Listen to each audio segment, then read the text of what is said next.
Hello, wanna come for a ride in my Volvo? Come on in. What do you think of my Volvo? Well, it's warmer in here than it is out there anyway. Yeah, the heated seats and heated steering wheel are certainly helping with that.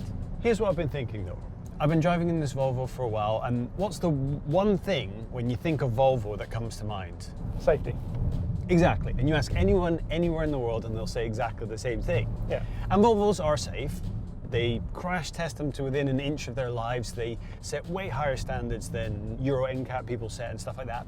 But where did that start? I was thinking, like, where did that whole tradition come from? Do you know? I don't know, no. They've just always been sort of seen as these big tanks that are safe. But loads of cars these days are safe, right? Yeah. But Volvo have this reputation. So I wanted to find out why. So I've done some digging, and I think I found the point in time where it comes from. Would you like to know? I'd love to know. So the name Volvo came from a company who used to make ball bearings of all things. They set up Volvo to sell ball bearings in the US, never used it, and then in 1927 they decided, right, we're going to start using it for cars. So the first Volvo car comes from then. Volvo means I roll. Yeah, my Latin teacher always used to say, so if you have a Volvo, you've effectively got a rolls. That sounds exactly like something a Latin teacher would say. They weren't necessarily at that point like the safest cars in the world. In fact, no cars were really safe. People were dying in cars all the time. And in the 1950s, there was some research done by two guys, one called Bengt Odelgaard, and the other guy was called Per Olaf Wieman. I think I'm pronouncing that right. Well, I'm going to pick you up on it, so Yeah, that's good enough for me. So those two chaps had possibly the largest contribution to car safety, and they didn't even work for a car company. They worked for the Swedish power company that provided power for Sweden, Denmark, Norway, a lot of Scandinavia, and they needed to investigate how they could make their company safer. And they did research into where all the injuries and deaths were happening within their company. And what they found, that the majority of these incidents weren't coming from working with high voltage or faulty wiring. Don't tell me, they came on the way to work. Yeah, they were dying in car crashes on the way to work or between jobs. And they realized that they could save so many lives just by improving that safety. So they wrote up a bunch of recommendations, including seat belts, and presented it to Volvo and Saab. But there was one more person who needed to provide the final piece of that puzzle, a chap by the name of Niels Bolin. He'd formerly worked for Saab in the aeronautical division, working on ejector seats. Not something that he brought over to cars, although if he has, I just haven't found the button for it yet. No, one of these might do it. His contribution was to take the recommendation that those other guys had made for seat belts, and he invented the 3-belt harness, this exact system we're using today. That simple invention was easy to use, incredibly safe, easy to fit, and not only was it a revelation in safety for Volvo, Volvo made the patent free. Now, there have been loads and loads of changes to car safety. I mean, this car alone has 1 million different airbags. I feel if we crash this into a wall, the entire car would fill with soft airbags. Please don't. I won't, don't worry. Side impact protection system, there's BLIS, the blind spot indication system, crumple zones in the front, there's even a foam cover on the engine, which not only is good for keeping the sound out, but also helps with pedestrian impacts. Everything about this car is as safe as it can be. But it's the seat belts that make the biggest difference. Niels Bolin in his time did research and found that at that point, any crash at any speed could be fatal. People were dying in as little as 5 to 10 mile-an-hour crashes.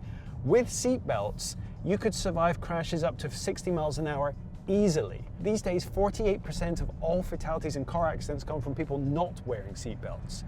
Seatbelts alone in the US save 15,000 lives a year, and in 2009 they passed the 1 millionth life saved by seatbelts. Now that's across all cars, all across the world, all brands, but they all use that same patent that was developed by Niels Bolin for Volvo. Them giving away that patent, them being the first people to make it standard, that was that one moment that set them up on the reputation that they still have today.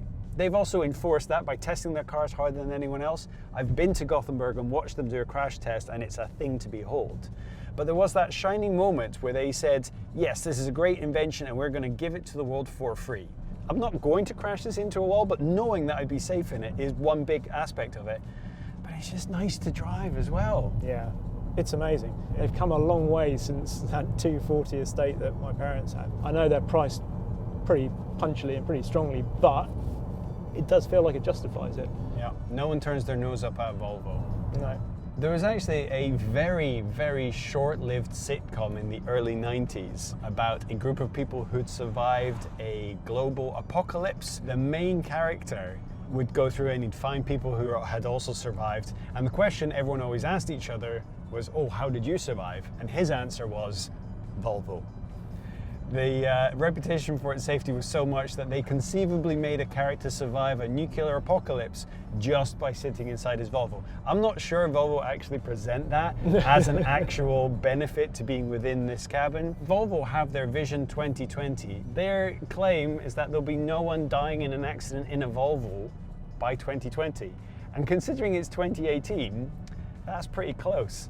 If you crash a Volvo anywhere in Sweden, they send a team out from Gothenburg within 24 hours to inspect the crash so they can learn from it and make the next generation of cars better. If you have a crash in a Volvo in Gothenburg, they have a team there within an hour. Doesn't necessarily help you, but you can guarantee that the next car you buy from them will be safer as a result. Right. Well, thank you very much for You're that. very welcome. I've taught you a little bit, and I guess I can drop you off here? Yeah, I mean, it's kind of in the middle of nowhere, but fair enough if that's what you want to do. Yeah, I'd quite like to go and enjoy my car now. Right. See you later. See you later. Spread the gospel.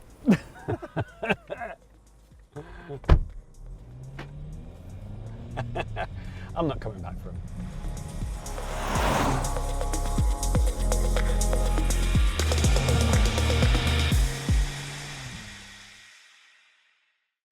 Okay, so those people up there, it probably looked like we just had an argument or something. You go, right, get out, fine, go on.